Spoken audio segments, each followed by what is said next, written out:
മഹോത്സവത്തോടനുബന്ധിച്ചുള്ള ഒരു full video വേണമെന്ന് ഒരുപാട് പേരുടെ അഭ്യർത്ഥന പ്രകാരമാണ് ഈ വീഡിയോ ചെയ്യുന്നത് കേട്ടോ. നിങ്ങൾക്ക് കമൻറ്റുകളിൽ നോക്കിയാൽ അറിയാം. അപ്പോൾ ഇൻട്രസ്റ്റ് ഉള്ള ആൾക്കാർ മാത്രം കാണുക. ആദ്യത്തെ ഒരു 2 മിനിറ്റ് മാത്രമേ ഉള്ളൂ എൻ്റെ വോയിസിൽ നിങ്ങൾക്ക് കേൾക്കാൻ പറ്റുക. ബാക്കിയുള്ളതെല്ലാം റെക്കോർഡഡ് ആയിട്ടുള്ള വോയിസ് തന്നെയാണ് കേട്ടോ. അതായത് അവിടെ നടക്കുന്ന ഹോമങ്ങളും യാഗങ്ങളും മറ്റു കാര്യങ്ങൾ ഒറിജിനൽ വോയിസാണ് വെച്ചിട്ടുള്ളത്. അപ്പോൾ നിങ്ങൾക്ക് ഫുൾ വീഡിയോ കാണണം എന്നുള്ളവർ കാണുക. സബ്സ്ക്രൈബ് ചെയ്ത് കമൻറ്റ് ചെയ്ത് തന്നെ കാണുക. ഈ സബ്സ്ക്രൈബ് ചെയ്യാൻ പറയുന്നത് വേറൊന്നും കൊണ്ടല്ല, നിങ്ങൾക്ക് കൂടുതൽ വീഡിയോകൾ കിട്ടാനും പിന്നെ നോട്ടുകളായിട്ട് ഞാൻ ഇടുന്നത് കറക്റ്റായിട്ട് നിങ്ങളിലേക്ക് എത്താനും വേണ്ടിയിട്ടാണ് കേട്ടോ. അപ്പോൾ കാര്യങ്ങൾ മനസ്സിലായി എന്ന് വിചാരിക്കുന്നു. ശങ്കരാചാര്യരുടെ ജന്മഭൂമി എന്നാണ് നമ്മൾ തിരുനാവായനെ പ്രത്യേകിച്ച് പറഞ്ഞു തരേണ്ട ആവശ്യമില്ലല്ലോ അല്ലേ. ബ്രഹ്മദേവൻ്റെ യാഗഭൂമി എന്ന് മുകൾപ്പെട്ട തിരുനാവായ ശങ്കരാചാര്യരുടെ ജന്മഭൂമി എന്നാണല്ലോ നമ്മൾ തിരുനാവായനെ പറയുന്നത്.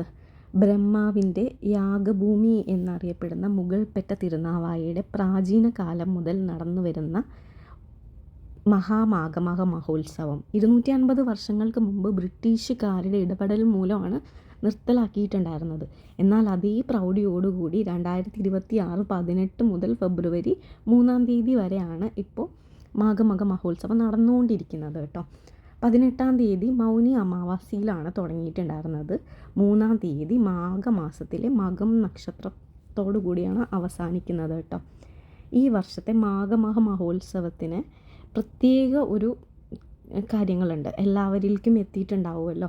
നമ്മൾ കണ്ടുകൊണ്ടിരിക്കുന്ന ആ ആരതി, നിള ആരതി ഇതുവരെ മഹോത്സവത്തിൽ ഞാൻ കണ്ടിട്ടുണ്ടായിരുന്നില്ല. ഇപ്രാവശ്യം അതെല്ലാവരിലേക്കും എത്തിയിട്ടുണ്ട്. അപ്പോൾ നിങ്ങൾക്ക് ഇങ്ങോട്ട് വരാനുള്ള കാര്യങ്ങളെല്ലാം ഞാൻ ഡീറ്റെയിൽ ആയിട്ട് പറഞ്ഞിട്ടുള്ള വീഡിയോസ്, ഷോർട്ട് വീഡിയോസ് ഉണ്ട്. അപ്പോൾ അതൊക്കെ കാണാത്തവരുണ്ടെങ്കിൽ കാണാം കേട്ടോ. ത്രിമൂർത്തി സംഗമ വേദിയാണ് തിരുനാവായ, അറിയാലോ അല്ലേ. ബ്രഹ്മദേവൻ്റെ യാഗത്തിനായി ഗംഗാദേവി ഭാരതത്തിലെ സമസ്ത തീർത്ഥങ്ങളെയും ഒന്നിപ്പിച്ച് ഭാരതപ്പുഴയായി ഒഴുകി. ഈ യാഗഭൂമിയിൽ എത്തിച്ചേരാനും ജപപാരായണങ്ങളിൽ അത്യാത്മകമായി ലയിച്ചു ചേരാനും നിളാസ്നാനം നടത്താനും വേണ്ടിയുള്ള എല്ലാ ഡീറ്റെയിൽ വീഡിയോയും ഞാൻ ഇട്ടിട്ടുണ്ട്. അപ്പോൾ നിങ്ങൾക്ക് എല്ലാവർക്കും വീഡിയോസ് ഇഷ്ടമാണെന്നുണ്ടെങ്കിൽ സപ്പോർട്ട് ചെയ്ത് കൂടെ നിൽക്കുക കേട്ടോ. എല്ലാവർക്കും താങ്ക് യു ഫോർ വാച്ചിങ്. ബാക്കിയുള്ള വീഡിയോസ് നിങ്ങൾ ഓൺ വോയിസിൽ തന്നെ കാണുന്നതായിരിക്കും നല്ലത്. അപ്പോൾ താങ്ക് യു. എല്ലാവരും കൂടെ ഉണ്ടാവുമെന്ന് വിശ്വസിക്കുന്നു.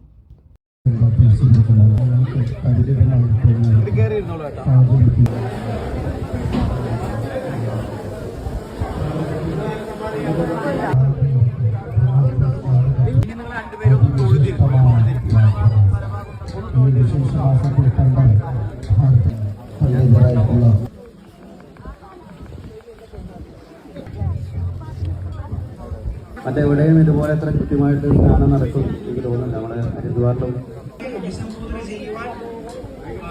മൊബൈൽ കയ്യിലുണ്ട്.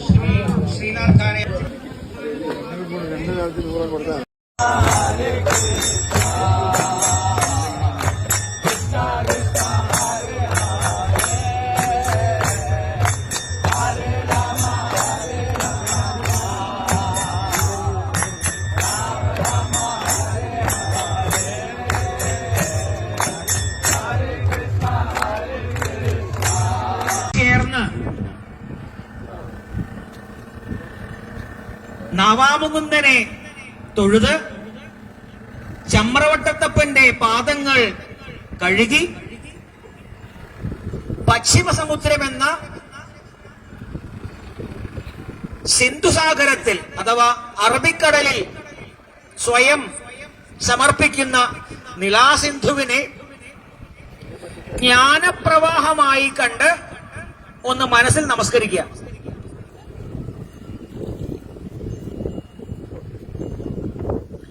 മാഘസ്നാനത്തിന് വന്നിരിക്കുന്ന എല്ലാവരും തന്നെ അവരവരുടെ പിതൃപരമ്പരകളുടെ അനുവാദം വാങ്ങുക. അച്ഛൻ, അമ്മ, മുത്തശ്ശൻ, മുത്തശ്ശി തുടങ്ങിയിട്ടുള്ള. കാരണം ഈ മാഘസ്നാനത്തിന്റെ ഫലം ലഭിക്കുന്നത് ഒരു കുലത്തിൽ ഗുണവാനായ ഒരു വ്യക്തി ജനിച്ചാൽ അതിന്റെ ഗുണം 7 തലമുറ പിന്നോട്ടും 7 തലമുറ മുന്നോട്ടും ഉണ്ട്. അപ്പോൾ നിങ്ങളുടെ പിതൃക്കൾക്ക് മോക്ഷം കിട്ടുന്നതിന് കൂടി പര്യാപ്തമാണ് ഈ മാഘസ്നാനമെന്ന് ഉറപ്പിച്ചു മനസ്സിലാക്കി പിതൃക്കളുടെ അനുവാദം ആദ്യം ചോദിക്കുക. പിതൃക്കളുടെ അനുവാദത്തിന് ശേഷം അവനവന്റെ പരദേവതയുടെ അനുവാദം വാങ്ങുക.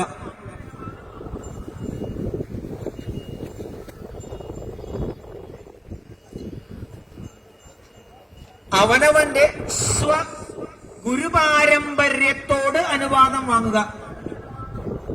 ഏതെങ്കിലും സമ്പ്രദായത്തിൽ ദീക്ഷിതരാണെങ്കിൽ ആ ഗുരുവിനോടോ ഗുരുപാരമ്പര്യത്തോടെല്ലാം അനുവാദം വാങ്ങുക. അഗ്നിമേന പുരോഹിതം യജ്ഞസ്യ ദേവപ്രതിഷ്ഠിതം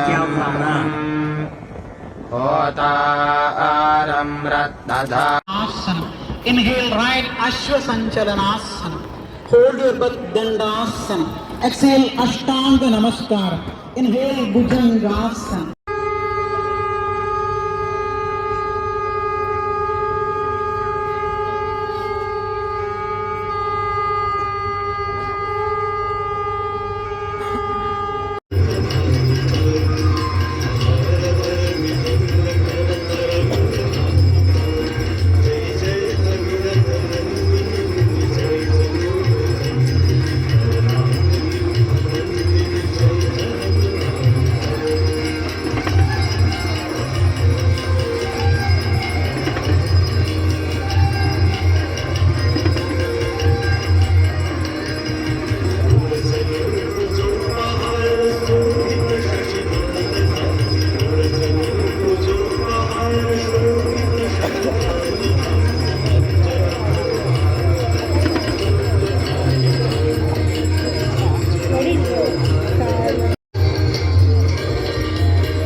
Achyutam